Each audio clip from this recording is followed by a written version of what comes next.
What if I told you that the truth is often far stranger than fiction? Today, we're diving into 3 true stories that defy belief, so stick around. Before we get into today's stories, if you're a fan of the strange, dark, and mysterious, told in a deliberate and story format, then you've come to the right place. That's all we do, and we upload once or twice every week. So, if that's of interest to you, please like this video, subscribe to our channel, and turn on all notifications so you don't miss any of our weekly uploads. Alright, let's get into today's stories. In 1957, 31-year-old Larry Bader was living with his wife, Mary Lou, and their 3 kids in Akron, Ohio.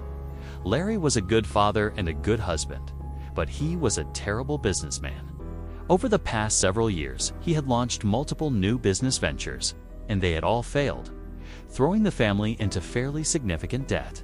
Even though Larry desperately wanted to be an entrepreneur and eventually start a quality business, they didn't have the money to do that.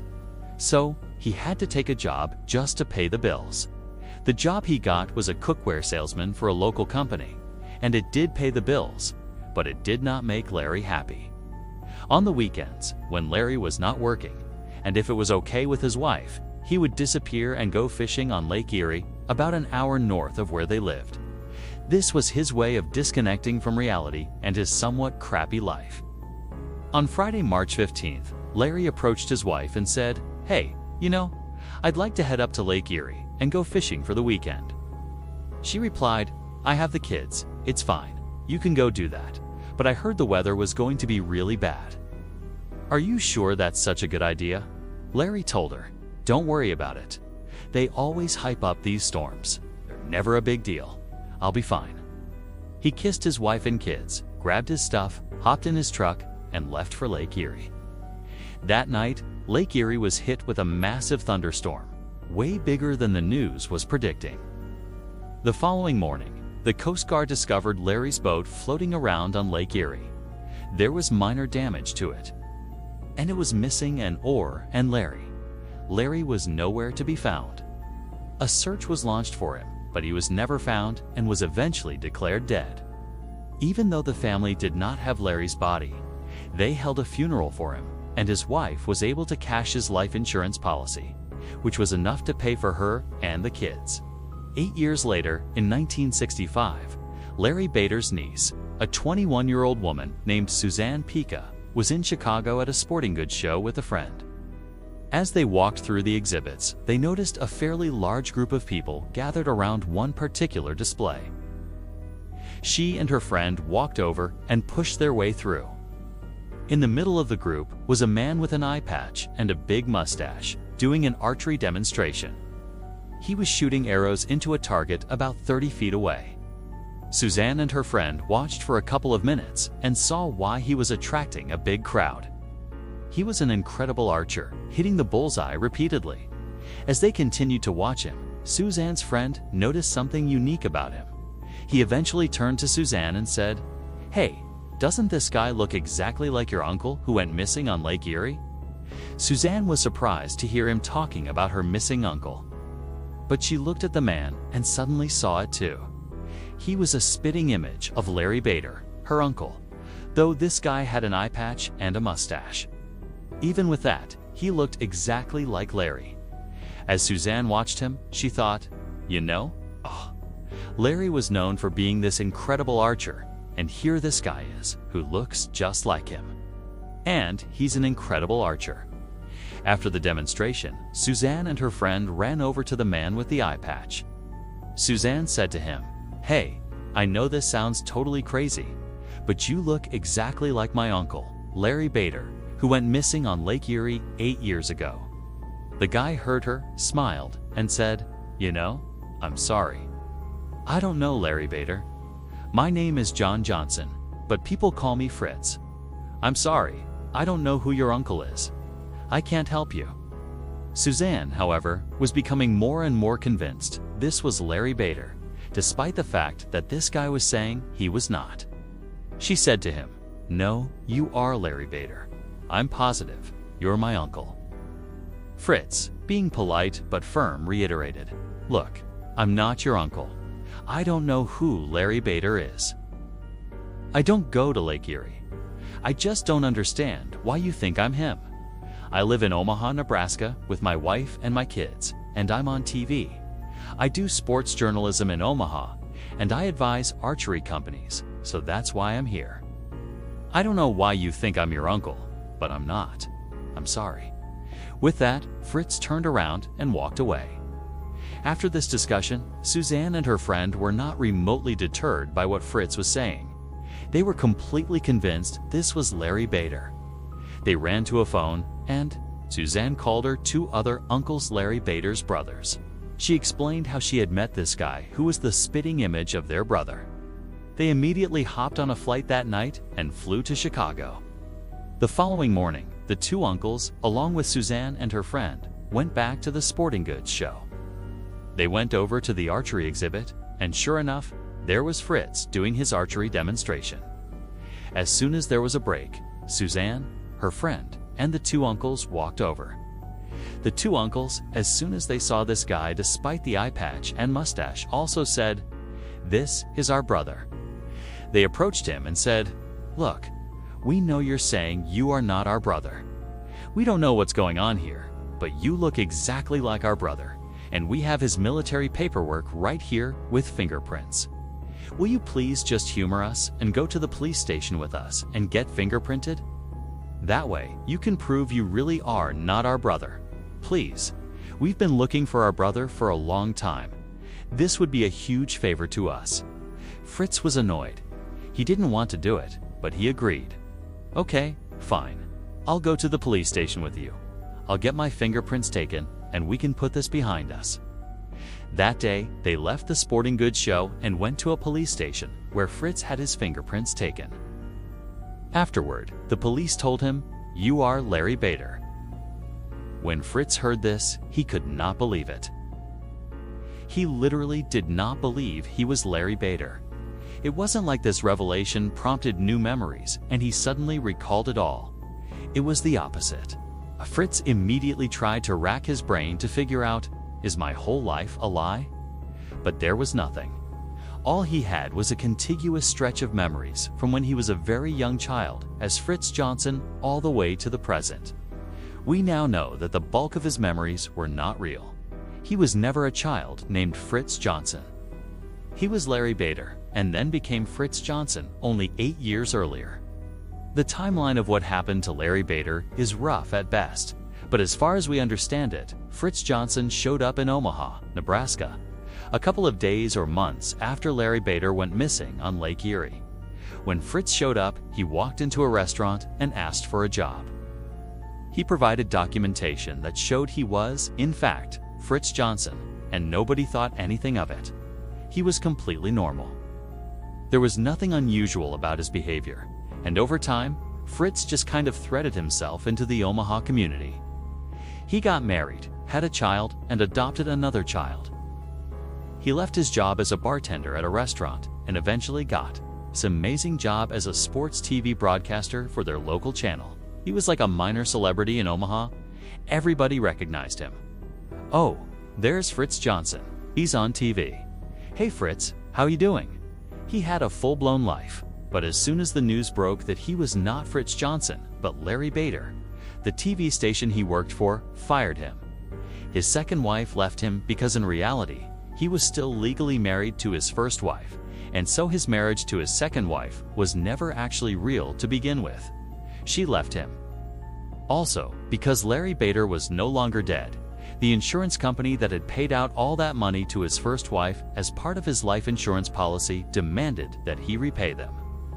Throughout all this drama, Fritz finding out he was Larry Bader, he continued to say he was not Larry Bader, that this was all a big mistake.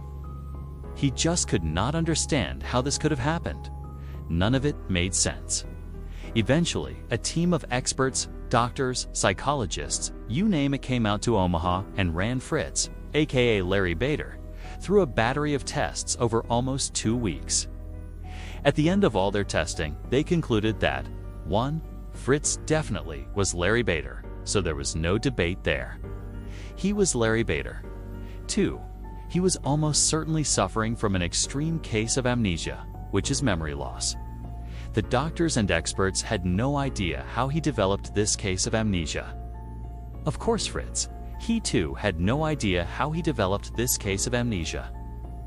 And it's unlikely we'll ever get any more clarity on exactly what happened to Larry Bader Fritz, because, unfortunately, just 1 year after it was discovered, Fritz was Larry Bader, Fritz would die. He had cancer in one of his eyes, and that was actually why he wore that eye patch. The cancer had come back, and it took his life.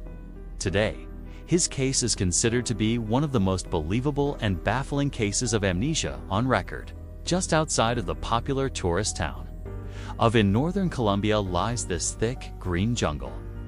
If you know where to look, there's a walking path that leads you from deep into this jungle. And if you keep going, it will bring you all the way to this terrifying, enormous old railroad bridge that spans this huge ravine. This bridge is no longer used by trains. It has been decommissioned. However, since its decommissioning, there has ironically been more traffic on this bridge, though it is the foot traffic variety. People come out to this bridge to go bungee jumping. Bungee jumping is a thrill-seeking activity where people leap off of high places like this bridge with an elastic rope tied to their ankles.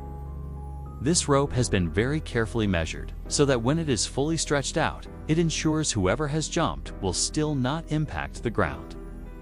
In early July 2021, a 25-year-old Colombian lawyer named Yesenia Gomez, who lived about an hour north of in the larger city, told her boyfriend that she wanted to go bungee jumping. This was something Yesenia had talked about for a long time, but every time it became a real thing and they were actually going to go do it, she would back down because she was just too scared. For whatever reason, in July 2021, Yesenia had the confidence and courage to actually see this thing through. When her boyfriend heard how serious she was, he capitalized on the opportunity because he had never bungee jumped before and really wanted to, but couldn't without his girlfriend. Now it seemed like she was serious, so right away he called the bungee jumping company to book a slot for him and Yesenia to jump off of their bridge. On the day they were supposed to jump, Sunday, July 18th, Yesenia and her boyfriend hopped in their car and drove an hour south too. When they got there, they found the walking trail and made their way out to the bridge. When they got to the bridge, they were amazed at the number of people who were already in line on the bridge, waiting to jump off of it.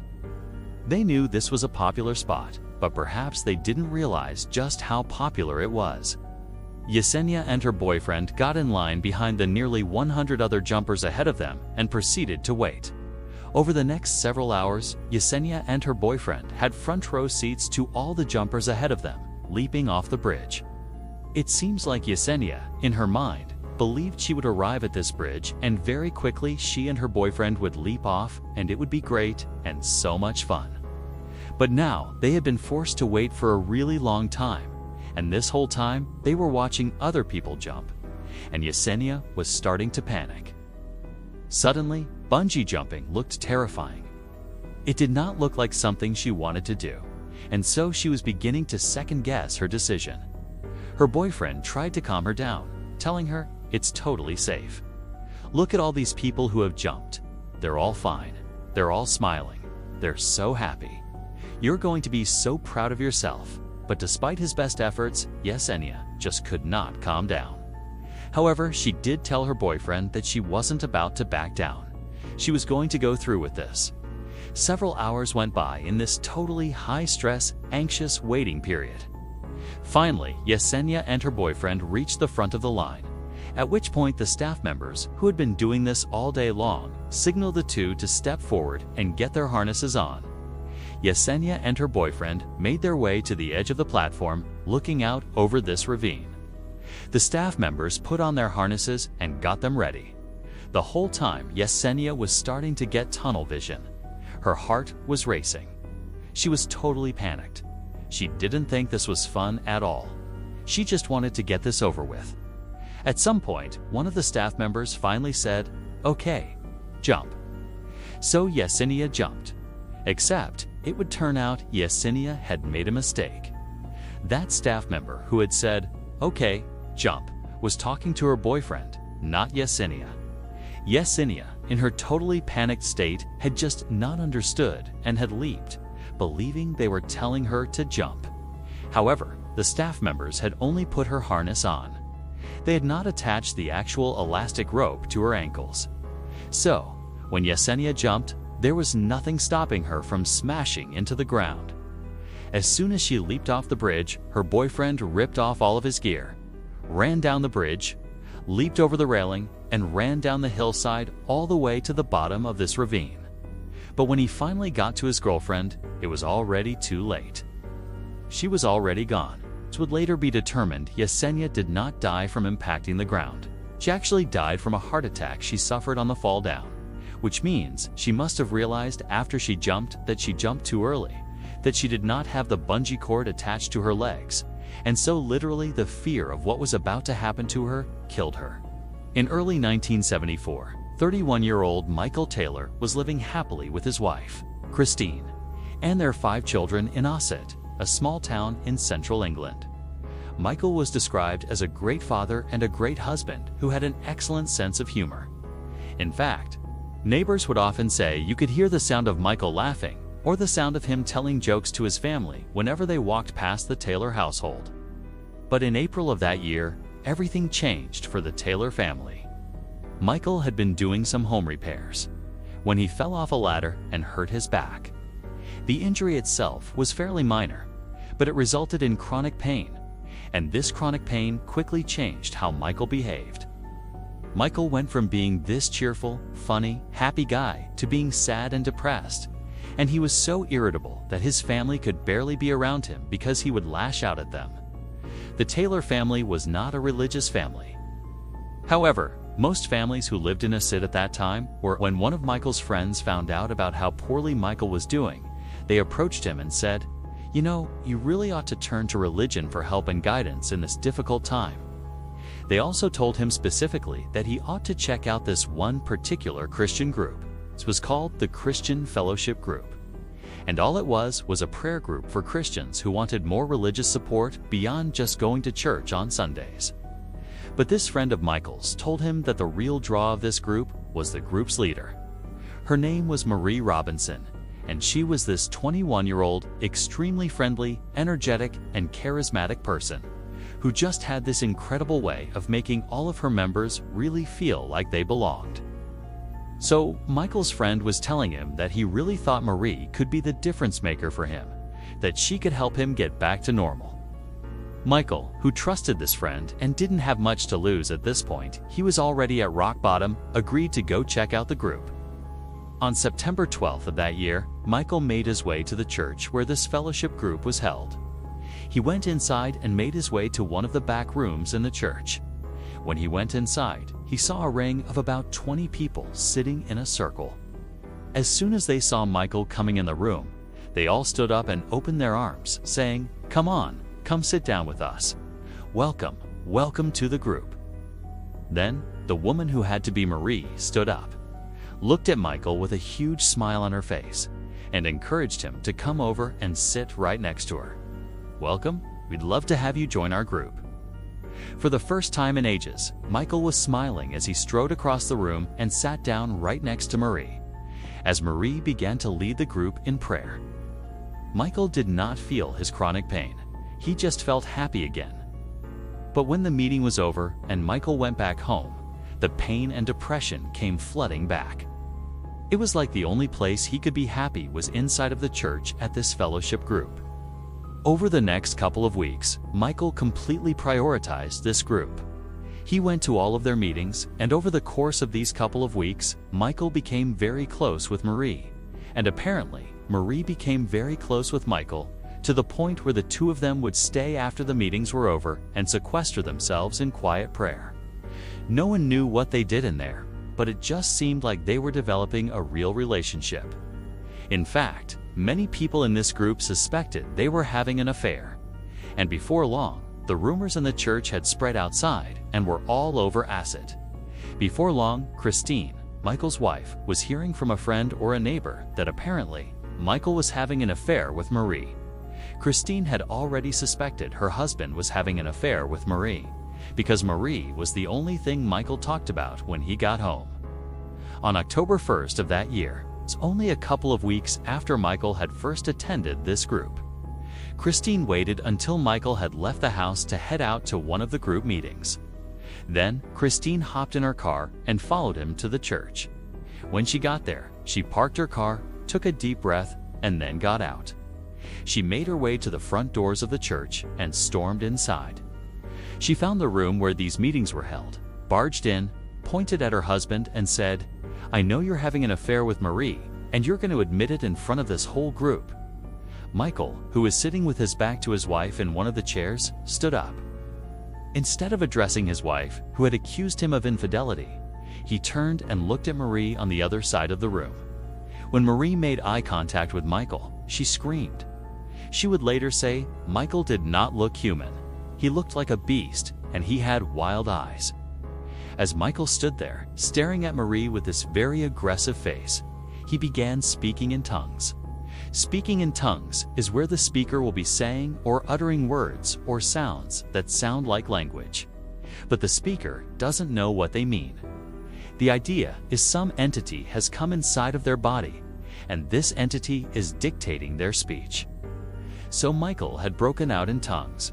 He was barking these words and sounds at Marie, and everyone inside of the room had no idea what to make of this. Everything had happened so suddenly, and it was so surprising. You had the wife suddenly coming in and aggressively accusing her husband of cheating, and Michael was not responding to it, and he was acting totally crazy. Before anyone could do anything, Michael went from just barking in strange languages at Marie to suddenly rushing across the room, as if he was going to attack her. When he did that, the rest of the members jumped on top of him and held him down. Despite there being like 10 or 15 people holding him down, Michael was still trying to get up, and he was screaming and snarling and yelling at Marie. Then, Marie suddenly broke out into tongues too, and it was only then that Michael stopped trying to force himself up out of this pig pile that was on top of him. Instead, he just continued to speak in tongues to her. So, the two of them were looking at each other, speaking in tongues. And the rest of the group was just totally dumbfounded, and so they just began praying. After about an hour, Michael just collapsed. It was like he went unconscious. At that point, everybody in the room just went silent and looked at Michael. Then Michael kind of opened his eyes, and it was almost like he was waking up. He began looking around frantically, trying to figure out what had just happened. Michael would claim he had no memory of what had just happened to him. At this point, Marie would tell him and Christine that she believed Michael was possessed by a demonic force, and the only thing they could do at this point would be to perform an exorcism. An exorcism is an expulsion or attempted expulsion of a supposedly evil spirit inside of a person or a place. Michael and Christine were at a loss. They had no idea what to do in this situation. They were both kind of in shock for very different reasons, and so they just deferred to Marie's judgment and said, "Yeah, I think an exorcism is the way to go." So Christine and Michael left the church and went home. The next morning, Marie got in touch with the Anglican Church of England and requested an exorcism. After hearing about what was going on with Michael, the Anglican Church said, "Yeah, that does sound like he needs an exorcism." So the following day, they sent out two of their best exorcists named Peter and Raymond. Peter and Raymond got to a sit, went to Michael's house, and observed him. Very quickly, they determined that it did seem like Michael was possessed by at least one demonic force. They told Michael, "The only thing we can do here is perform this exorcism, but we need you to agree to it." Michael said, "Okay, yeah, I agree to this exorcism." And so would his wife, because she, at this point, was just completely unsure what to do. She was just going along for the ride. A day later, on October 4th, at 10 p.m., Michael, his wife, the rest of the members of this fellowship group, along with Peter and Raymond, all met at this other church in a neighboring town. As soon as Michael had been positioned in the middle of this group in a chair, Peter and Raymond began the ritual by praying. As soon as they did, Michael began screaming out in tongues, writhing around and falling to the ground. He began contorting his body in grotesque positions, as if the words Peter and Raymond were saying were physically harming Michael. After 8 hours of this, during which they had to actually tie Michael down to prevent him from hurting other members or hurting himself, they finally just came to a stop. Peter and Raymond were exhausted. It looked very much like Michael, too, was exhausted. As soon as they stopped the ritual, Michael just kind of collapsed on the ground, as if he had fallen unconscious. Then, at some point, he kind of wakes up. He's looking around wildly. He's still tied down to the ground, and he's acting like he has no idea what's just happened. At this point, Peter and Raymond tell him the exorcism was mostly successful. We identified 40 demons inside of you, and this exorcism was able to expel 37 of them. So that means there are still 3 demons inside of you. We can't do it right now. We're too tired, you're too exhausted. So go home, get some rest, and tomorrow we will finish this exorcism. We will get rid of those 3 demons, and you will be just fine. So Michael and Christine got their things and left the church, heading home. A few hours later, around noon, a woman who lived near where Michael Taylor and his family lived thought she heard something strange outside of her house. It sounded like someone yelling. She went to the front of the house and pulled the curtain aside on one of her windows. Outside, walking down the street, completely naked and covered in blood, was Michael Taylor. He was saying something about Satan. The woman called the police. The police showed up and found Michael curled up on the sidewalk outside of this woman's house. He was giggling like a child in the fetal position. The police approached him, and at some point, Michael apparently snapped out of it and started looking up at the police like he had no idea what was going on. Eventually, they got him to tell them his name and where he lived. After calling in backup to deal with Michael, the responding officers made their way to Michael's residence. They went inside, and as soon as they saw what was in there, one of the officers just turned around and ran outside and began dry heaving. The inside of the Taylor family home would become one of the most infamous crime scenes in English history. A few hours earlier, when Michael and his wife had come home from the exorcism, they had gone inside, and then Michael had fallen into one of his trances and began beating his wife. At some point, she fell to the ground and either was dead or was in the process of dying, at which point Michael jumped on top of her. Using only his hands, he ripped her face off and flung it across the room. As she lay there, bleeding to death, he began rubbing her blood all over his body. After she had finally died, he tracked down the family dog and killed the dog as well. Fortunately, their 5 children were not home at the time of this attack, and so they were unharmed. During Michael's trial, the prosecution and the defense blamed the Anglican Church of England and Marie and her religious group for effectively convincing Michael he was possessed with demons, which caused him to act out violently and kill his wife. Ultimately, Michael would be found not guilty by reason of insanity.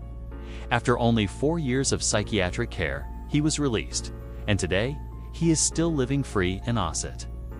But despite the legal outcomes of this case, there are many people, both religious and not religious, who believe the Michael Taylor case is one of the only true demonic possession cases in modern history. Also, just to close the loop, we don't know for sure if Michael and Marie were having an affair, but it is assumed they were.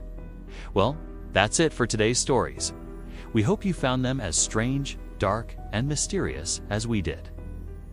We'd love to hear your thoughts on these baffling tales. If you enjoyed this video, please make sure to give it a thumbs up and subscribe to Tangled Logic. We also have a brand new merch store, so be sure to check that out. Thank you for watching, and we'll see you in the next one.